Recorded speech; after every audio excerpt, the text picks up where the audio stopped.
हरे कृष्णा। तो भगवत गीता दूसरा अध्याय 59 श्लोक 2.59। हरे कृष्णा। विषया विनिवर्तन्ते विनिवर्तन्ते निराहारस्य देहिना निराहारस्य देहिना रसवर्जं रसोऽपि यस्य रसवर्जं रसोऽप्यस्य परं दृष्ट्वा निवर्तते। परं दृष्ट्वा निवर्तते। विषया विनिवर्तन्ते विनिवर्तन्ते निहारस्य निहारस्य देहिना निराहारस्य देहिना रसवर्जं रसोऽपि यस्य रसवर्जं रसोऽप्यस्य परं दृष्ट्वा निवर्तते। परं दृष्ट्वा निवर्तते। विषया विनिवर्तन्ते विषया विनिवर्तन्ते निराहारस्य देहिना निराहारस्य देहिना रसवर्जं रसोऽपि यस्य रसवर्जा रसोपस्य दृष्ट्वा निवर्तते। परं दृष्ट्वा निवर्तते।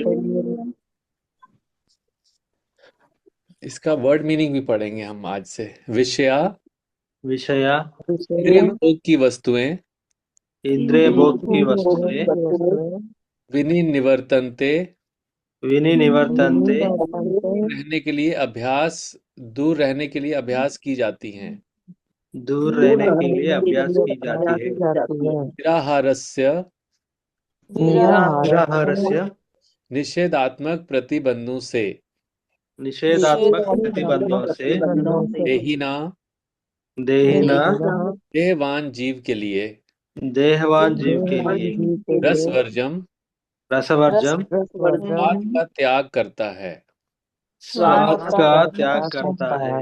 रसः रसः भोगिच्छा भोगेच्छा अपि अपि यद्यपि है यद्यपि है अस्य अस्य का उसका परम परम अत्यंत उत्कृष्ट वस्तुएं अत्यंत उत्कृष्ट वस्तुएं दृष्ट्वा दृष्टवा अनुभव होने पर अनुभव होने पर निवर्तते तन्ते निवर्तन्ते वह समाप्त हो जाता है। वह समाप्त हो जाता है। देहधारी जीव देहधारी जीव इंद्रिय भोग से भले ही निवृत्त हो जाए इंद्रिय भोग भले ही निवृत्त हो जाए पर उसमें इंद्रिय भोग की इच्छा बनी रहती है।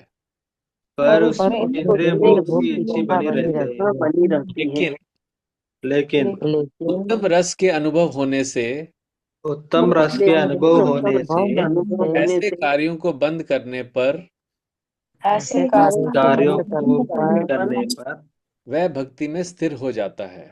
वह भक्ति में स्थिर हो जाता है। देहधारी जीव इंद्रिय भोग से भले ही निवृत्त हो जाए पर उसमें इंद्रिय भोग की इच्छा बनी रहती है। लेकिन उत्तम रस के अनुभव होने पर ऐसे कार्यों को बंद करने पर वह भक्ति में स्थिर हो जाता है। पढ़िए, कौन पढ़ना चाहेंगे? तात्पर्य।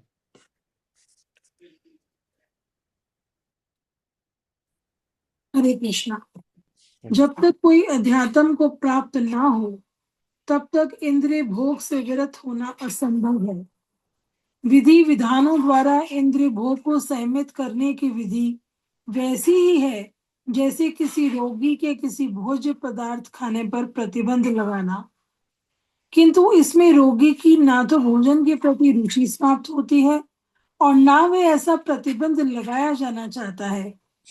इसी प्रकार अल्पज्ञानी व्यक्तियों के लिए इंद्रिय संयमन के लिए अष्टांग योग जैसी विधि की संस्तुति की जाती है, जिसमें यम, नियम, आसन, प्राणायाम, प्रत्याहार, धारणा, ध्यान आदि सम्मिलित है।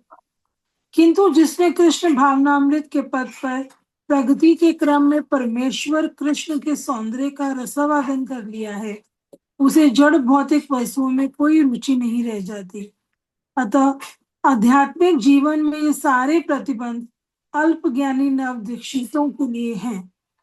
ऐसे प्रतिबंध तभी तक ठीक है जब तक कृष्ण भावनामृत में रुचि जागृत नहीं हो जाती, और जब वास्तव में रुचि जग जाती है तो मनुष्य में स्वतः ऐसी वस्तुओं के प्रति अरुचि उत्पन्न हो जाती है। हरे कृष्ण। हरे कृष्ण। ॐ अज्ञानतिमिरन्धस्य ज्ञानञ्जनाशलाकया चक्षुरुन्मिलितं येन तस्मै श्रीगुरुवे नमः। श्रीचैतन्यमनोभीष्टं स्थापितं येन भूतले स्वयं रूपः कदा मह्यं ददाति स्वपदान्तिकम्।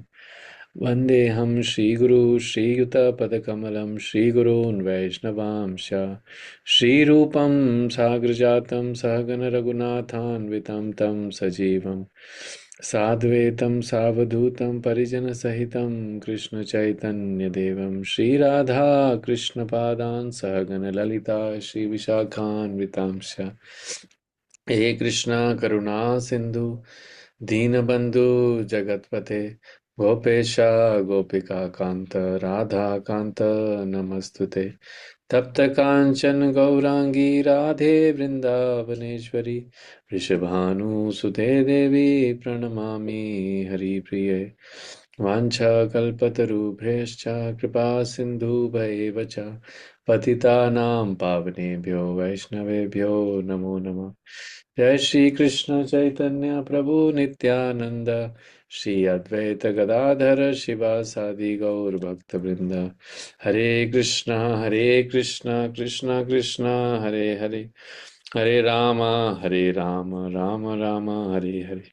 नमो विष्णुपदाय कृष्ण पृष्ठाय भूतले श्रीमते भक्ति वेदांत स्वामी नामिने नमस्ते सरस्वते देवे गौरवाणी प्रचारिणे निर्विशेषा शून्यवादी पाश्चात्य देशतारिणे श्रील प्रभुपाद की जय।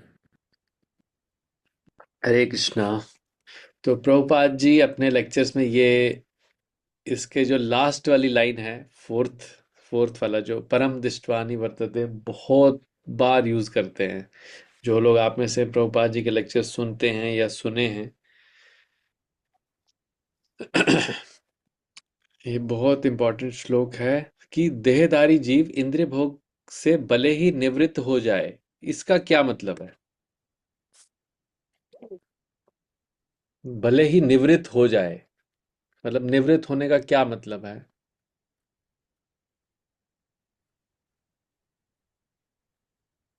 कौन बताएगा? सुमन गोपी माता जी, कोशिश तो करनी होगी ना कुछ डिस्कस करने की। हाँ अगर उसको कंट्रोल पूरी तरह कर लेते हैं।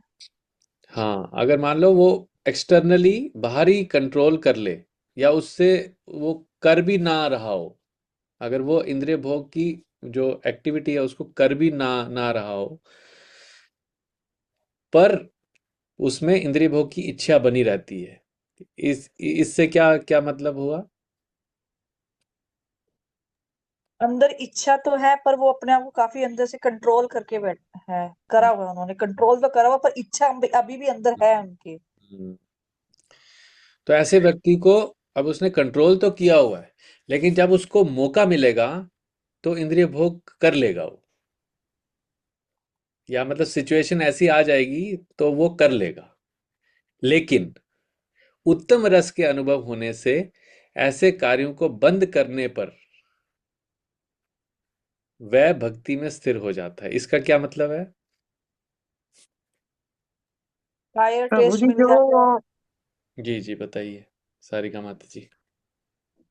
जब उसको उससे ज्यादा हायर टेस्ट मिल जाता है तो हाँ फिर वो भक्ति में स्थिर हो जाता है। मतलब जब उसको लगता है कि नहीं, अब इन सब चीजों से नहीं, अब उसको कहीं और अच्छा टेस्ट मिल रहा है जो भगवान की भक्ति में है, तो फिर वो इंद्रिय भोग की उसकी इच्छा खत्म हो जाती है। यस। तो इससे क्या निष्कर्ष निकाल सकते हैं कि अगर हम फोर्सफुली किसी चीज को रोक, कुछ अपनी एक्टिविटीज को रोकने की कोशिश करते हैं, तो क्या अगर हम सिर्फ ये बोलें कि हमें ये नहीं करना है, नहीं करना है, ये नहीं करना है, वो नहीं करना है, वो नहीं करना है, क्या ये सही अप्रोच है? या दूसरी अप्रोच ये हो सकती है कि आप इसके बदले ये करके देखो, ये मत करो, ये करके देखो। तो अगर हम दूसरे व्यक्ति किसी को भी अगर अगर हमें ऑप्शन मिले कि आप ये भी कर सकते हो, ये भी कर सकते हो, तो लेकिन अगर हमें ऐसे किसी चीज में उत्तम रस मिलेगा, तो हम उससे जो नीचे वाला रस है, उससे जो नीचे वाला हमें उसमें भोग मिल रहा है, जो उसमें हमारी संतुष्टि हो रही है, तो ऐसे कार्यों से हमारी अ, असली निवृत्ति हो जाएगी। मतलब उसमें हमें वैसी भोग की इच्छा मिलने पर भी हमें उसको भोगने की इच्छा नहीं आएगी। तो जैसे एग्जांपल देते हैं प्रभुपाद जी, जैसे एक बच्चा है छोटा, ठीक है, अब उसको हम टॉयज देते हैं, वो खेलता है, उसको फिर थोड़ा थोड़ा बड़ा होता है, फिर उसको नोटबुक चाहिए, पेन चाहिए, फिर उसको अच्छे अच्छे ड्रेस चाहिए। लेकिन जब वही बच्चा 20-22 साल का होता है, क्या वो टॉय से खेलता है ना? क्योंकि उसको उत्तम रस, अब उसको उस यंग एज में आके उसको अलग रस चाहिए। फिर जब वो मिडिल एज में आता है, तो उसको जैसे यंग एज में वो इधर उधर लफंडरगिरी करता था, भागता घूमता था, अब उसको उसमें रस नहीं आता है। अब उसको पैसा कमाने में रस आता है, जॉब करता है, इधर उधर बिजनेस करता है, उसमें रस आता है। फिर धीरे धीरे और बड़ा होता है, तो फिर उसको पैसा कमाने बोलता है, नहीं अब मुझे थोड़ा सा लाइफ में स्टेबिलिटी चाहिए। तो फिर वो स्टेबिलिटी में उसको रस मिलता है। जो पहले उसको पैसा कमाने में रस मिलता था, अब उसमें रस नहीं मिलता। अब उसको स्टेबिलिटी में ज़्यादा रस मिलता है कि ज़्यादा टाइम वो फैमिली के साथ स्पेंड करे। फिर उसके बाद जब वो थोड़ा और बूढ़ा होता है, फिर वो अगर तो आध्यात्मिक लाइन में है, तो उसको ये मिलता है कि अब मैं थोड़ा आराम से बैठूं, भजन करूं, कुछ पढूं, कुछ ऐसे ऐसे करूं, तो उसको उसमें रस आता है। तो अलग अलग स्टेज ऑफ लाइफ में जब जब जैसे जैसे हमें उत्तम रस मिलता है, तो हमारा जो नीचे का जो हमारे जो टेस्ट हैं, लोअर टेस्ट और हायर टेस्ट, तो जैसे ही कभी हम जहां पर भी हमें हायर टेस्ट मिलता है, तो लोअर टेस्ट ऑटोमेटिकली छूट जाता है। तो हमें उसके लिए एक्स्ट्रा कोशिश नहीं करनी पड़ती, है ना? बट लेकिन उस पर्टिकुलर स्टेज के लिए तो वो एक उत्तम रस ही है ना, जैसे आपने बचपन में बोला टॉयज पसंद है, हाँ, जवानी में वही टॉयज पसंद नहीं है, हाँ, लेकिन बचपन की स्टेज के लिए तो टॉयज एक उत्तम रस हो गया ना। हाँ, तो वही मैं वहीं आ रहा हूँ। अब जैसे यहाँ तो मैंने एक ह्यूमन बीइंग के एग्जाम्पल दिया एज का। अब अगर स्पिरिचुअल एलिवेशन में देखते हैं, तो जब जब एक व्यक्ति स्पिरिचुअल एलिवेशन मटेरियल एज के साथ सिंक नहीं करता है, मतलब मटेरियल एज छोटी भी हो सकती है और स्पिरिचुअल रस उसको ज़्यादा भी मिल सकता है।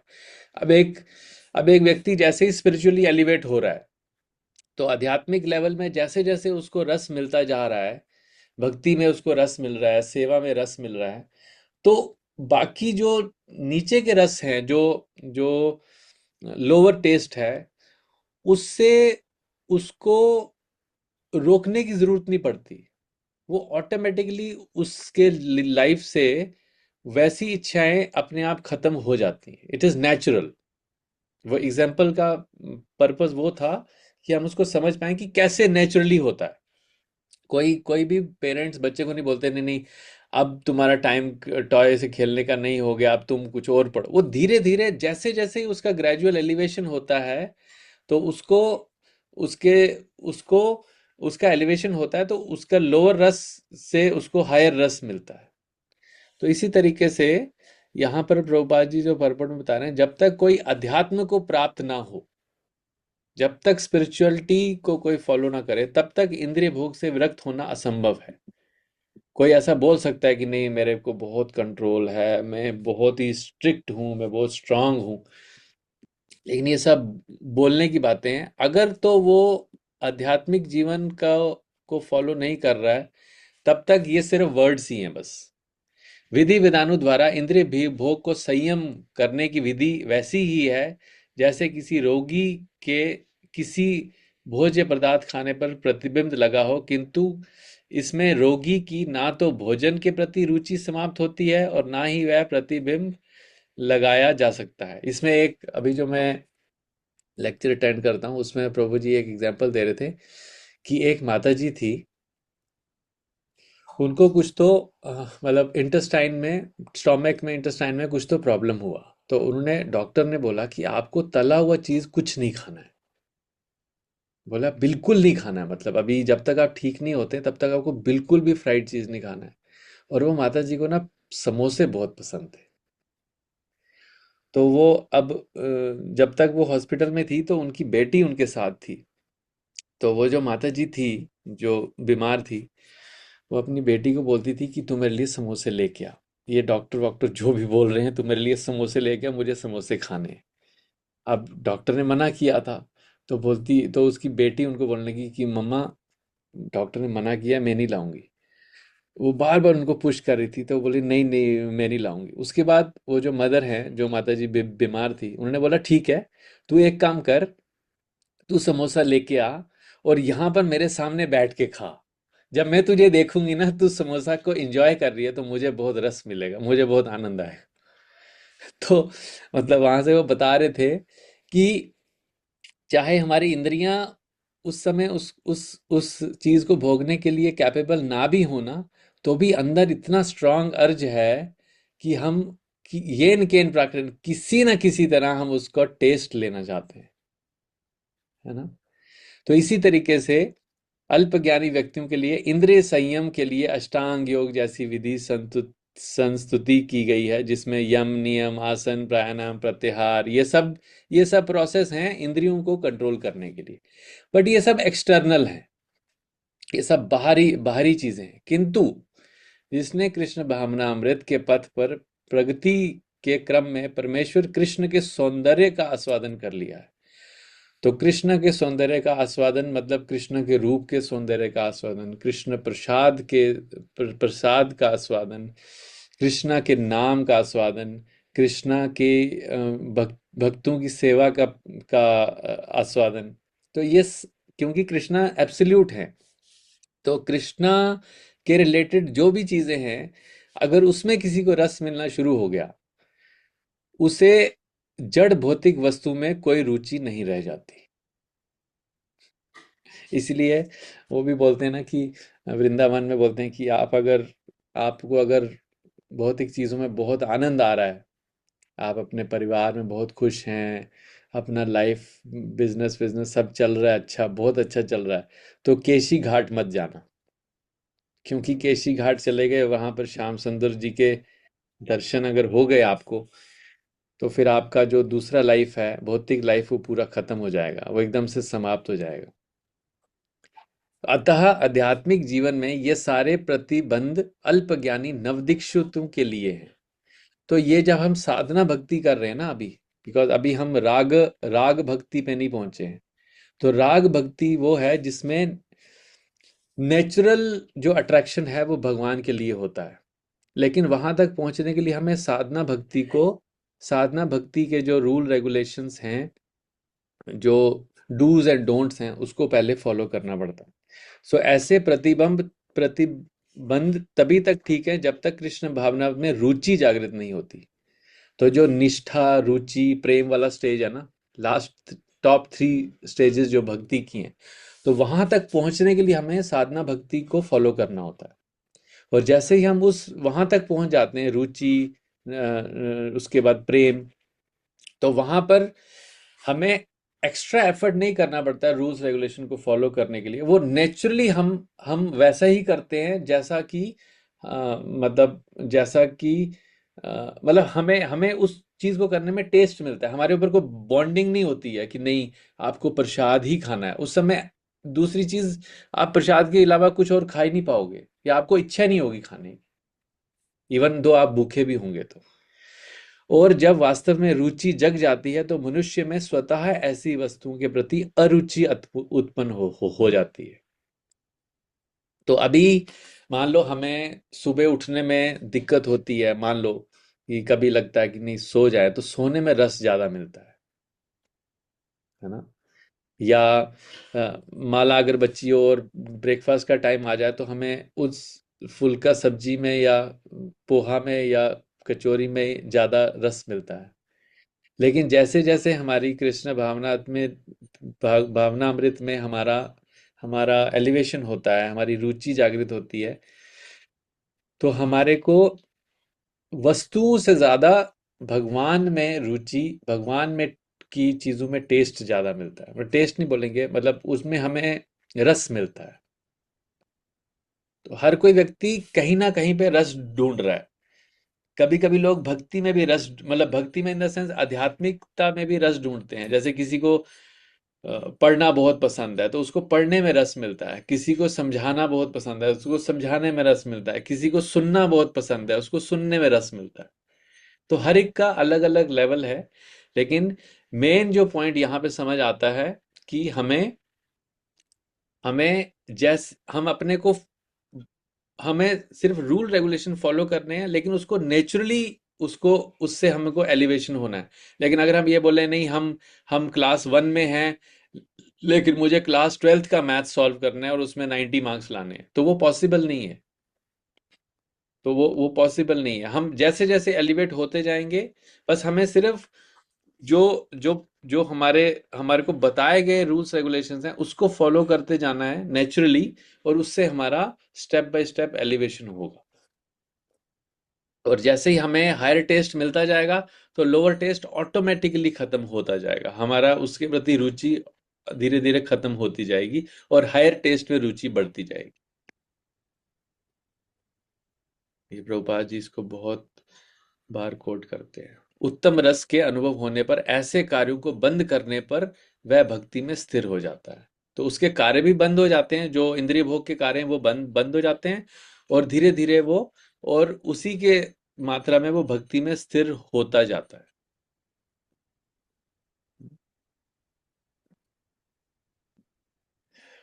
और कुछ ऐड करना चाहते हैं इसमें, कोई एग्जांपल या कुछ, कोई कमेंट्स?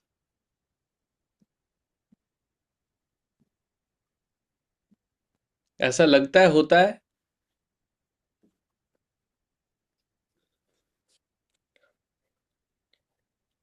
तो इसमें हुआ है, तो भी होता नहीं हुआ है। पहले जो टाइम हम टीवी स्पेंड करने में लगाते थे, अब वो होता है कि कुछ ना कुछ रीड कर लें या कुछ कानों से सुन लें। यस, तो यही है, दिस इज द प्रोसेस। ये प्रोसेस इतना इफेक्टिवली काम करता है, 100% काम करता है इसमें। ये नहीं है कि 99.9%, 100% काम करता है। सिर्फ हमें उसको, उस पे अपना 100% एफर्ट डालना है। हमें जो बताया गया उसको फॉलो करेंगे तो उसका रिजल्ट भी 100% आएगा। ठीक है। तो इसको, तो आज हमने 5.2.59 पढ़ा। तो इसमें हम यही लेके जाते हैं कि अ, हमें, मतलब क्या बोलते हैं उसको, प्रिटेंडर नहीं नहीं बनना है कि हम, हमारे में वो पर्टिकुलर इंद्रिय भोग के प्रति अभी हमारी रुचि है, लेकिन हम बाहर एक्सटर्नली बता रहे हैं नहीं नहीं नहीं, मैं तो ये नहीं हूँ, मैं तो ये पसंद नहीं, मैं तो ये नहीं करता। जब वो है तो उसको एक्सेप्ट करना है अंदर में, और प्रोसेस फॉलो करना है, धीरे धीरे वो खुद ही प्यूरिफिकेशन होगा उसका। प्रभु जी, आपने जो गौर पूर्णिमा का मैसेज भेजा है वो हाँ, मैं ग्रहण है ना?